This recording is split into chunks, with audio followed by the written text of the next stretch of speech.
Come in. Welcome. I'm E.G. Marshall. Welcome to the sound of suspense.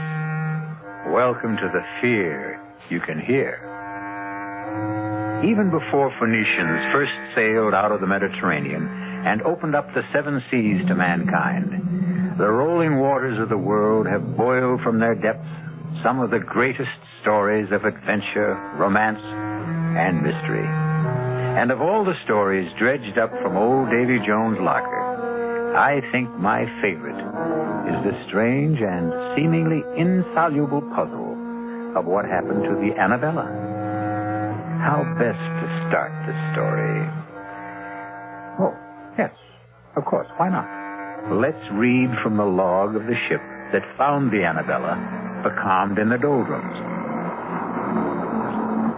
August 7th, 1865. Log of the Penguin, Captain Brisket commanding. No wind again this day as we drive through the doldrums, moving by paddle and steam to find becalmed a merchantman named Annabella. No answer to repeated hails. Sent Mr. Bascom to board her. His report as follows. Not a living soul aboard. The boat's still snug in the davits. The captain's table freshly set for 6. The crew's meal warm in the galley. All shipshape. The log records an uneventful voyage with no clue as to why she should have been deserted. Not a living soul aboard. Not even a rat. What can be the answer to the mystery of this ill-fated ship? I cannot even guess. I fear no one will ever know.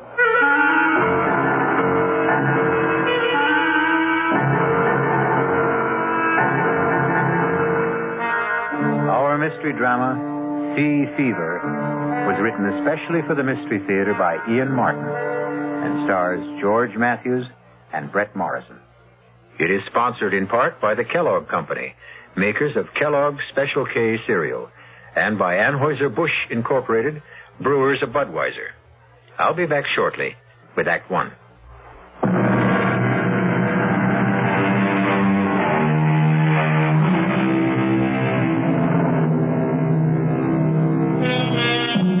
The Annabella set sail from Charlestown Harbor on the 13th day of July, 1865. Her captain was Josiah Adams, a huge and forbidding giant of a man.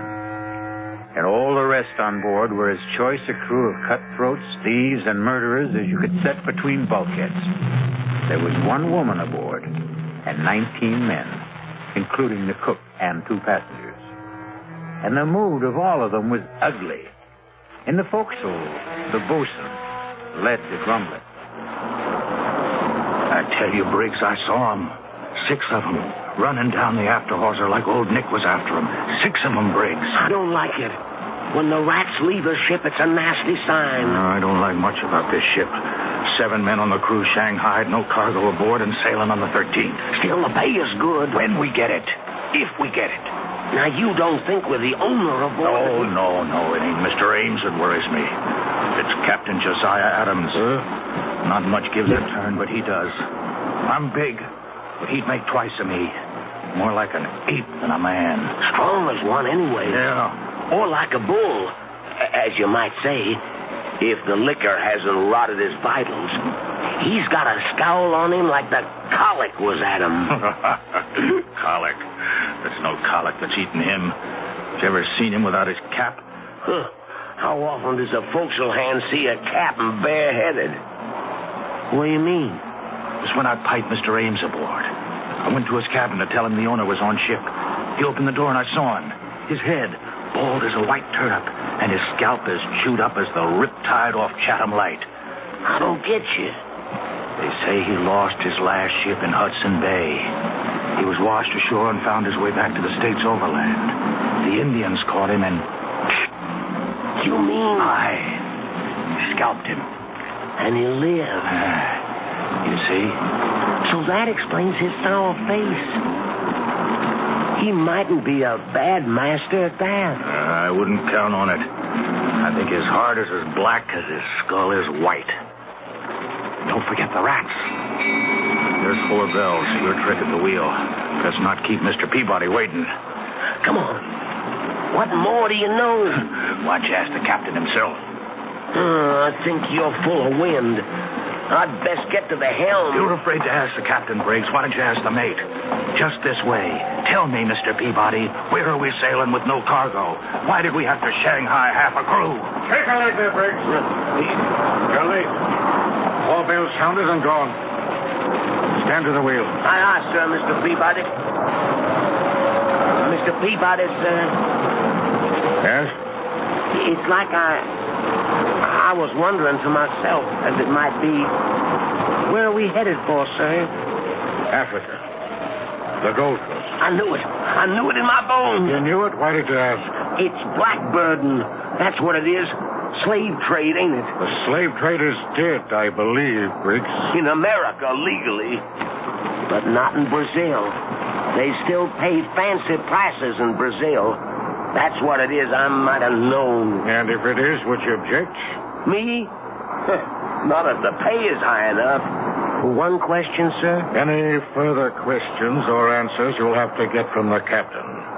Mr. Ames or his fellow passenger, Mr. Rogers. After you've stood your watch. They're in the cabin if you'd care to risk it. Ah, sir. So it's blackbirding, eh? Just what Christopherson guessed.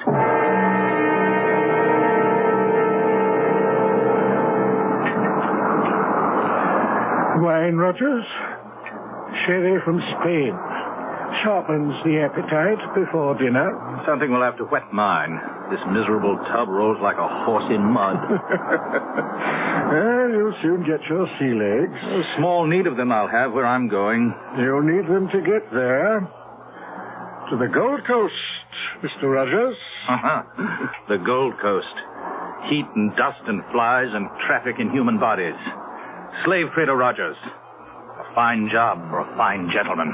Would you prefer a prison cell? The past is dead. I stole from you and was caught. You let me choose whether to rot in jail, in poverty, or in Africa in luxury. I chose the second. Now, in heaven's name, let's forget the first. Gladly. More wine. As much as you desire. There's no lack of it. Mm-hmm. More than enough for the voyage. If the captain doesn't drink it. Captain Adams prefers a lustier brew. He must be the biggest man I've ever seen. And that head... I wouldn't refer to it in front of him. He's tender about that scalp pit. I wouldn't blame him. How he ever survived. Tribute to his magnificent constitution. The man is all steel. Not all. What? No, he has at least one soft spot. You mean his wife? Well, you know, the old legend is that it's bad luck to have a woman aboard. A woman aboard? Are you trying to tell me that Mistress Adams is aboard this ship? Why, of course. I thought you knew. This is no place for a woman. Oh, damn it, Rogers, I won't have it. The woman must be put ashore.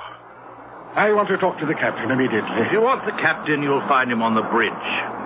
How do you know? My reputation as a ladies' man, Mr. Ames, remember? I make it a point to determine first when the lady is available. You better be joking, Rogers. I wouldn't give that for your life if Captain Adams discovered you toying with his wife.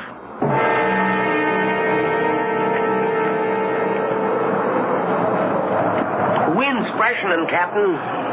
That's God's worry and mine, Seaman, not yours. Hold it to the point. Aye, sir. Captain Adams. What is it, Mr. Ames? A word with you, sir. No. What? You heard me and get off my bridge. No one sets foot behind the wheel except on my orders or invitation.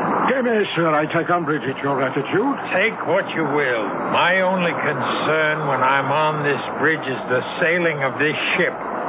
Now, will you take yourself off it? I'll meet you after the watch. 6 bells in the saloon, and you can have your word with me. I'm afraid that's not good enough, Captain. You forget... Good enough or not, it will have to serve. Now, will you go below, or do I have to throw you off bodily?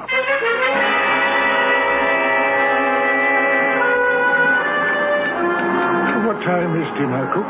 Oh, Captain says 6 bills for you and Mr. Rogers and the mates. He and his lady will eat later. Oh? They don't join us? No, sir. Really? Neither one? No, sir. Curiouser and curiouser. Why is this lady so afraid for us to meet her? I couldn't care less. She won't be with us long enough to trouble about it. Well, still, it's intriguing. Whitey, you've shipped with the captain before. Is it always like this when his wife is aboard? Mistress Annabella has never sailed with the captain. Ah, till this time. And this time will be a short voyage. Tell me, Whitey, what does the lady look like? Is she fair? Dark? Whitey, you talk too much. This is the last time I warn you. Now, hustle those old bones of yours to the galley and tend to your own affairs. You want to know what my wife looks like, Mr. Rogers? Oh, a natural curiosity, surely? Then let me satisfy it.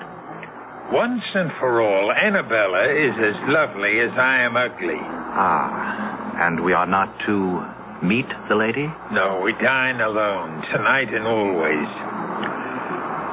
One further word to you, Mr. Rogers. My wife is on board this voyage because I've decided that I will never go anywhere without her, nor will she go anywhere without me. We cling to ourselves, Mr. Rogers, and need no other companionship. I want you to understand this very clearly. You need have no fears for your wife's privacy. For by tomorrow, I want her off this ship. What? I'm ordering you to turn about. You could have saved time and trouble had you let me tell you earlier on the bridge. Turn about for where? Back to port. I don't want your wife on board. This voyage has begun. The course is set, and it will not be changed. May I remind you, Captain, that this is my ship? This is my ship, Mr. Ames. My ship. From port to port. Your ship in the harbor, mine on the sea. My ship. Here I give the orders. Here I expect to be obeyed. In the name of all that's reasonable, man, in view of our business, can't you see this is no place for a woman? There's only one place for Annabella. My wife remains at my side. But on a slave ship. By my side, do you hear? By my side. Now, we'll hear no more of this.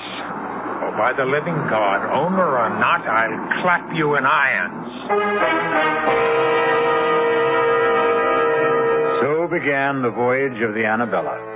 Distrust and fear below and 'tween decks, with bad luck hoping in the shrouds like a storm gathering.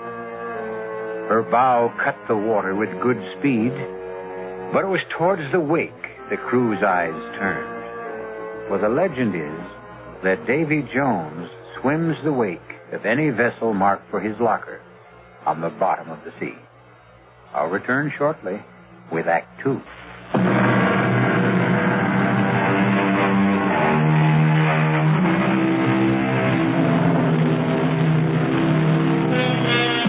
For the first week, the Annabella sailed southeast by south, beating down towards the tropics. The crew still grumbled, and Rogers strove to drown the irresistible temptation to try and catch a glimpse of the captain's wife by drinking steadily. 2 things served to deter him: the captain's wary vigilance and his fear of the sheer brute strength of the man. But once the ship veered due east and the mounting seas demanded more and more of the captain's time on deck, Roger's courage and desire began to grow.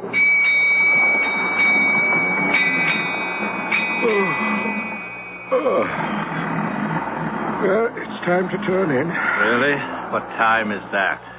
8 bells. I'd take a turn on deck if the sun wasn't down. Step. I'm for my bunk and a book. And you? Oh, the only book I care to open is the closed one that lies astern of us. If you're wise, you'll steer clear of both the captain and his wife. And that Spanish sherry, it's stronger than it seems. Good night, Rogers. Good night, Mr. Ames.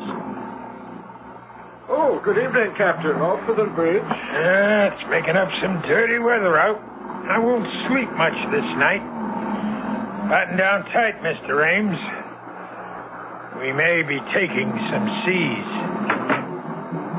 Are you now for bed, Rogers? No, Captain, I'm not quite finished the bottle. I'd take it with me to my bunk if I were you. You'll be safer on your back when the swells begin to lift. Aye, aye, Captain. But you'll bring us through safe and sound, won't you? I won't leave the bridge till I know all's secure. I want you to sleep sound this night, Rogers. Who mans the wheel, Mr. Peabody? Paget, sir. Soundest hand we have. And the second mate mans the bridge? Aye, aye, sir. Good enough. Follow me aft. Right, Captain. Here.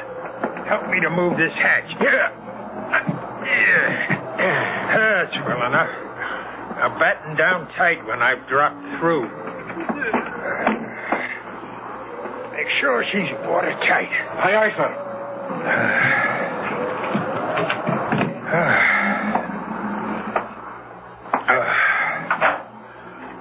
Who's that? Who's there? Oh, Josiah. I thought you were gone to the bridge. I intended you to think so, Annabella. Disappointed to find me back so soon? Disappointed? No. But how did you come back? Through the stern hatch. But why? I had my reasons. You're sure you're not disappointed that I returned? No, dear. You don't find it lonely shut in here in the cabin? Well, sometimes. I'd like to go on deck and feel the fresh salt breeze on my face. And meet the crew or the passengers, perhaps? Perhaps. At least the passengers. The owner of the ship and... Mr. Rogers, isn't it? You know his name. Whose name? Rogers. You said it just now. How did you know his name? But you've mentioned it to me yourself, Josiah. How else would I know? And you love me, don't you? Of course, Josiah. And you'll never leave me? Never.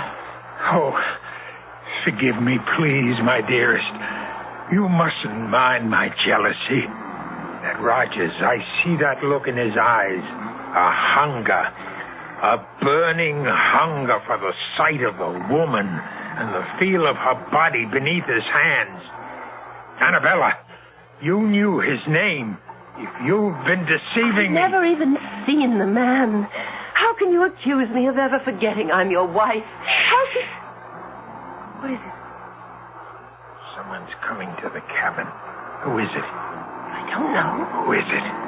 Josiah, what's in your mind? Whoever it is, I swear... Go in the inner cabin. But you... Do as I say. Very well, Josiah. Mistress Adams, are you alone? Come, I know you are. I saw the captain off to the bridge for the night. Will you allow me to introduce myself? Thomas Rogers, gentleman, at your service. Can I persuade you to share tonight's vigil and join me in a glass of sherry? Oh, how kind of you. The sight of a pretty face. A pretty face, Rogers? Captain Adams. Mine was not the face you expected to see. Oh, you see, I thought you'd gone to the bridge. So you did. Won't you come in? Well, I think... I said come in. You wanted to meet my wife, didn't you? Well, yes, I must... But not with me present, right? Believe me, Captain, you do misunderstand. Oh, no, Rogers. The misunderstanding is all yours. Your first sea voyage, you said. You should have said your last. No. In the name of God, my wife. Do you hear me? Mine, and no one shall touch her but me. No one will take her from me. No one.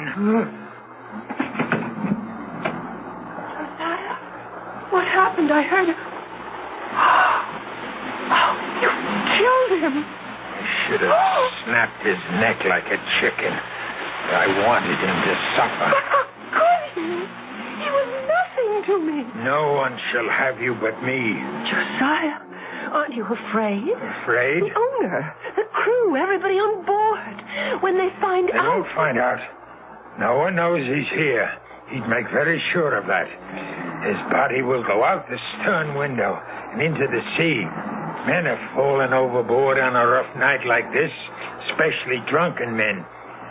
No one will know what happened to him except you and me.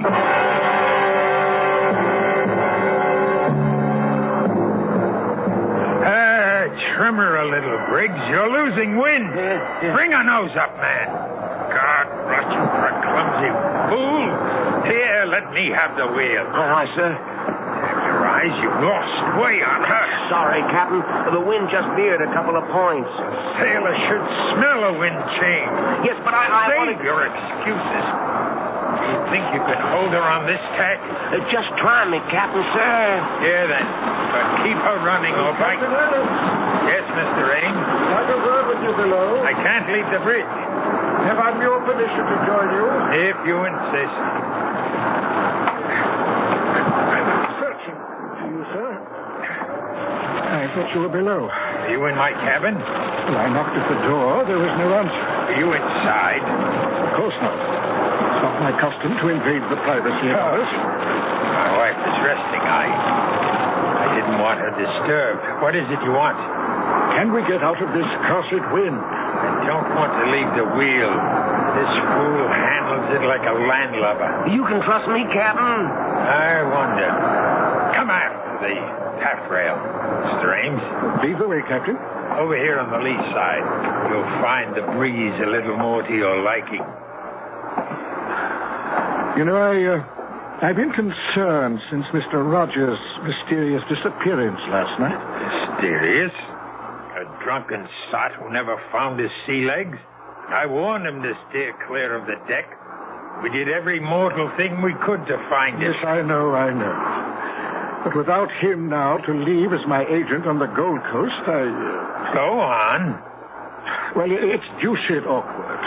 Without someone to recruit the next batch after we leave, there's little point in continuing on. So, you think we should put back for America? Or the nearest port where I can pick up a suitable man for replacement. And perhaps put my wife ashore. Well, since you mention it, I don't trust women too much in a business like this. They talk too much. Just drop her at whatever port we touch. Oh, I should be glad to make sure she's suitably settled, if you wish it. If I wish it. Do you take me to be mad, Mr. Ames? Mad? Why, believe me, sir, nothing... Don't you think I see through your childish subterfuge? Leave Annabelle with you while I sail off to the ends of the earth? No, please, You, too, trying to steal her away from me. But you can't have her any more than Rogers could. Captain, your wife means nothing to me. I'll make sure she doesn't. Just as I made sure with Rogers. Then it was you who... Yes, I killed him with these two hands. And he disappeared. Just as you will. No! She's mine. Only mine. No one can have her but me.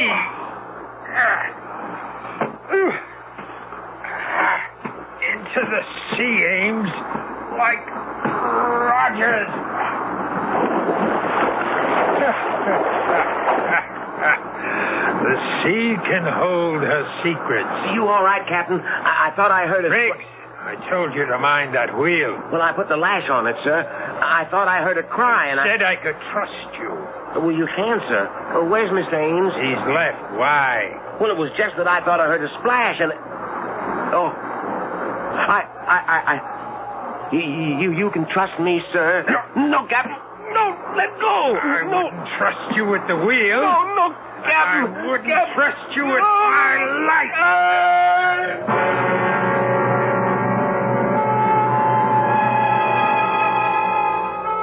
Two more overboard. 19 men the Annabella sailed with, and now there were 17. Evil men, all of them. And Davy Jones swam the wake, waiting for them. For the captain, mad with imagined jealousy, had crossed the line of sanity. His obsession convinced him that he would know no peace till everyone on the Annabella was gone, save himself and his wife. I'll be back shortly with Act 3.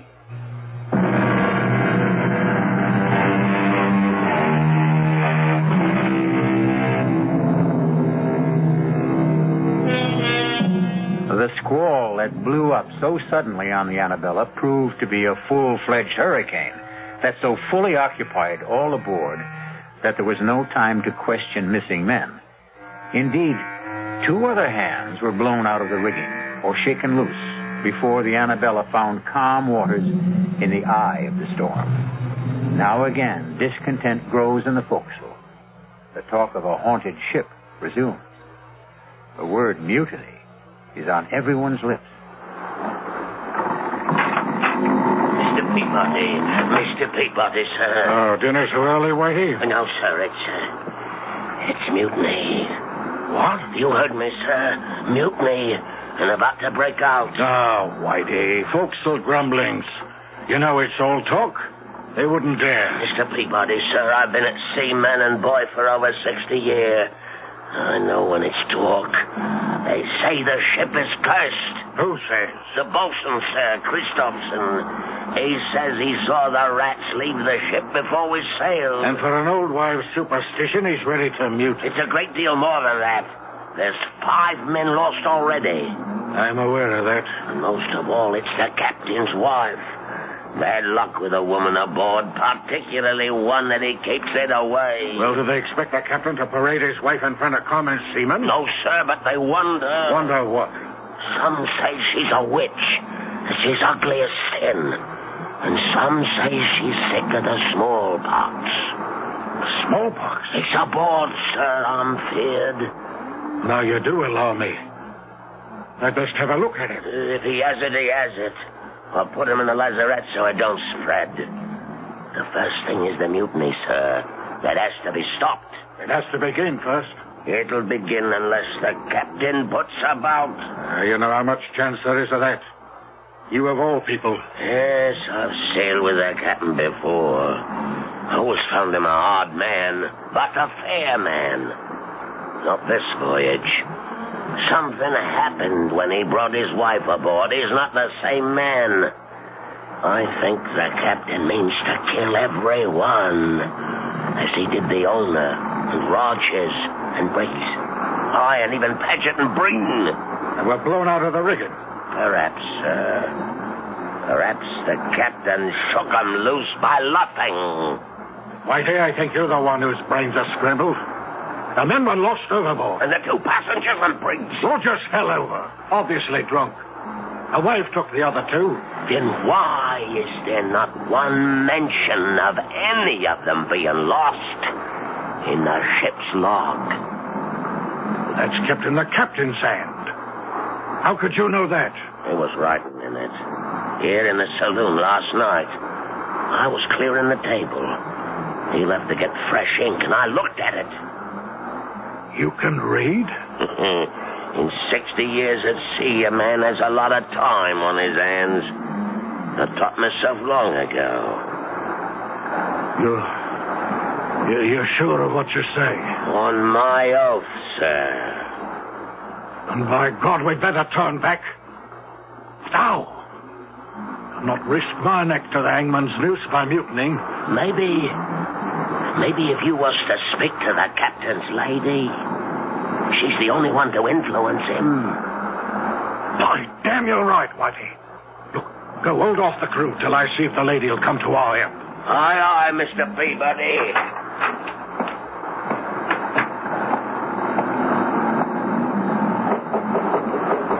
Mistress Adams, Mistress Adams, it is Mr. Peabody, first mate under the captain. Can you hear me, Mistress Adams? I wouldn't disturb you, but the matter's urgent. Mr. Peabody, may I ask what you are doing? Captain, I wanted to talk to your wife. My wife is indisposed. She's a poor sailor. And these last days have worn her out. How dare you disturb her? I felt the matter urgent. Attend me in the saloon, Mr. Peabody. First, let me see to my wife. Aye, aye, sir.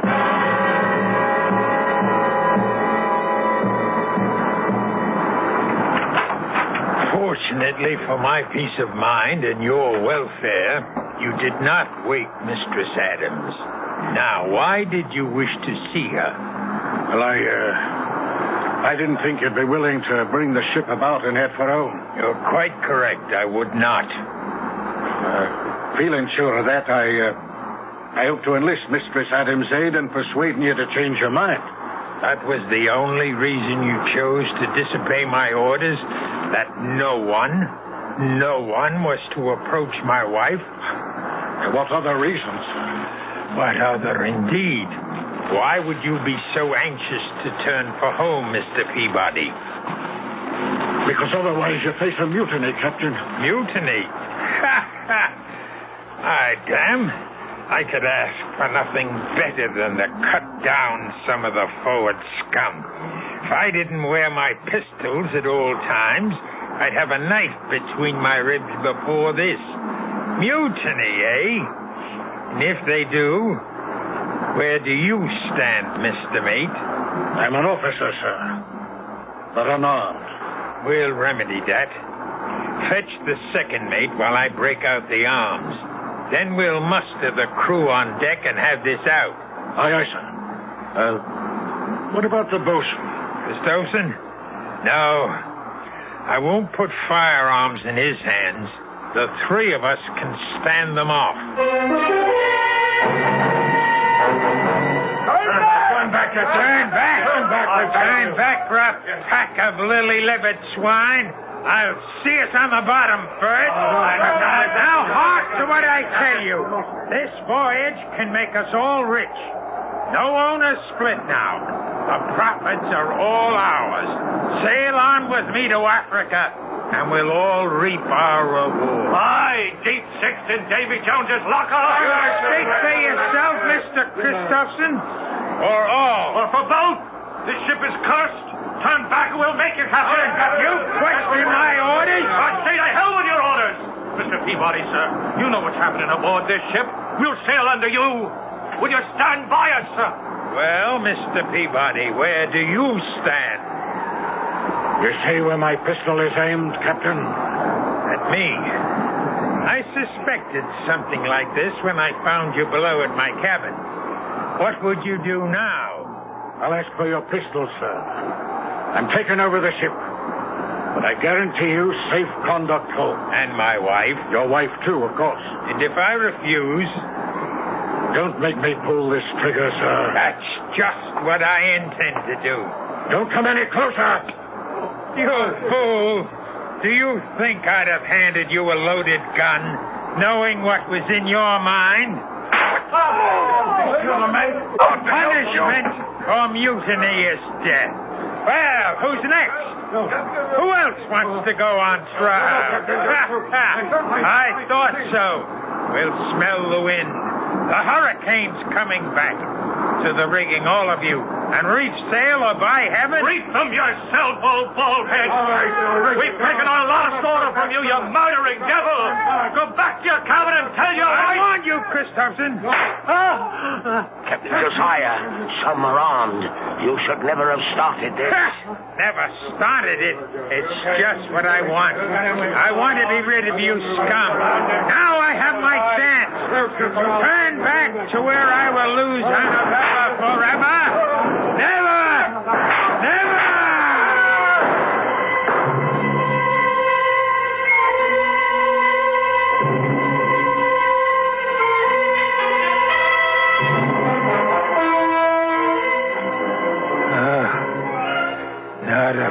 of air, Whitey. In the wake of the storm, we'll lie here wallowing in the doldrums for God knows how long. It's as well, sir. There's scarcely enough men left to sail the ship. Well, what there is dog-tired and half alive. How many left? Timmins died this morning. 4 killed in a mutiny. 1 more lost overboard. And Rudge, who died in a fall from the crow's nest. That leaves 5, sir. Are they counting you, Whitey? You're counting me. 5 of you still between us. We're woeful short-handed, sir. Yes. I have a mess cooking for the crew. Can I sit him down to eat? Huh? Eat? Oh, yes, of course. We must all eat. But first, serve all hands a double ration of grog, including yourself. I'll put a cask of rum out in the saloon. Oh, sir. Before you serve the crew, though, set the table in the saloon. Yes, sir. For 6. For 6, Captain? Certainly. The passengers, the 2 mates, myself, and my wife. Oh, at last, my darling, I can bring you to the table as befits a captain's wife, for they're all dead. We have nothing to fear from them anymore. Only 5 left. And they'll be gone soon, Annabella. You understand, don't you? It's all to keep you. To hold them from taking you from me, beloved. To hold you forever.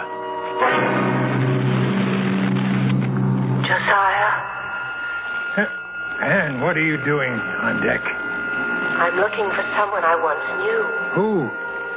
Josiah Adams. You? But I'm here, Annabella. Here. If only you were. The Josiah I knew. I still am. With the blood of all those men you killed on your hands. They stood between us. And the ones that were left, whose drinks you poisoned, who are dying now. I had to kill them so we could be together always. Don't you see? That's what's tearing us apart. What were any of them worth to deserve to live? Blackbirders and thieves, riffraff and murderers. They stand between us no longer. Only one thing stands between us, Josiah. Why are you too blind to see? No, Anne. No, I took you from America with me. We can be safe on the other side of the world. I can sail the longboat, just the 2 of us across the seas. We can scuttle the ship. And even if she were raised, no one would know her secrets. I've kept the log as though the voyage was calm and uneventful. Let them find the ship. We'll be gone. Tonight, at last, you can dine at the captain's table, as you always should have. And then we'll sail away. No, Josiah. Search your heart, and you know it can never be. It's all a dream. It's all a dream. Never, never, never. Anna, speak to me. Answer me. Call for her, Captain. Call for her. Whitey. Don't be afraid. I'm still alive, but not for long. I thought you were a ghost. No, only one ghost sailed with this ship. Be quiet. You can't scare me anymore, Captain. I'm dying. But your wife... What about my wife? She's dead, Captain. No! She always has been. Long before we ever sailed. No. Yes. Killed when the Indians got you. Dead for over 2 years. No. It had to be, Captain. It had to be. There's nobody in your cabin. Never has been. Don't you think I didn't know? Didn't I see her die before my eyes? But I cheated death, and I cheated him of her. I took her away with me to the ship. I had to keep her alive. I had to. And you had to kill all of us to do it. Because all of us, alive, were proof that she wasn't. It had to be. And you're alone at last. Or will be. All of us are dead save me. And I'm almost gone. I'll be alone at last. And I can bring her to my table like the lady she is. The table is set for 6. But there'll be only one of you there, Captain. Or 5. The dead don't mix with the living. There's only one way to find your wife again. Only one way. The last of them.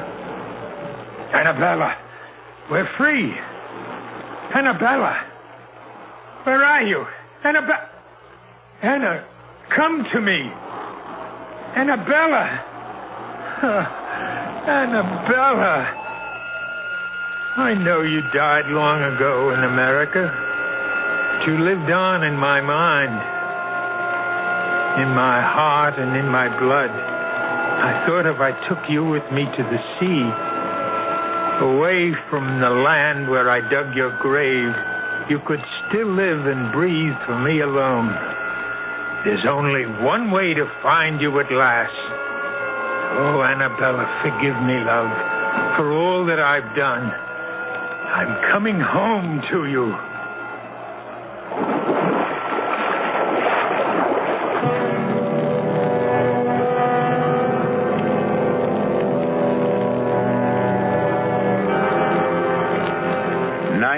Men sailed with the Annabella, and 19 men went to the bottom of the sea. The ship weathered all the storms. But then, a ship is a woman, which only goes to prove that on land or sea, the ladies have the better instinct for survival. I'll be back shortly.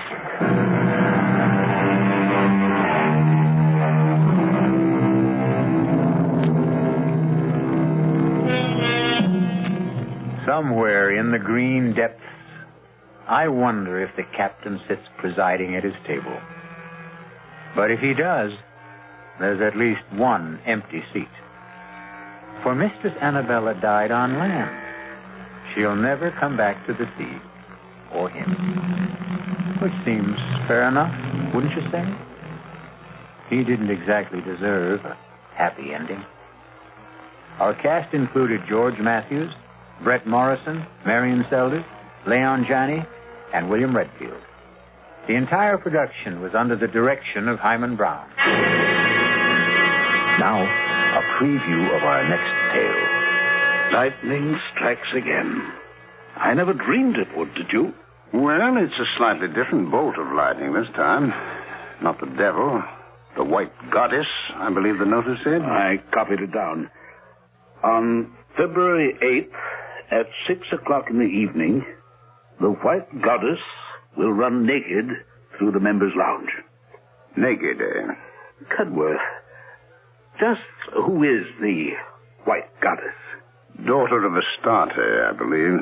And, just who is Astarte? I'm sorry not to be up on these things, but... I believe Astarte is the goddess of fertility and, sexual love. Don't say. You don't believe she'll run naked across the members' lounge, do you? I didn't believe the devil would come down the chimney. Radio Mystery Theater was sponsored in part by new sugar-free Diet 7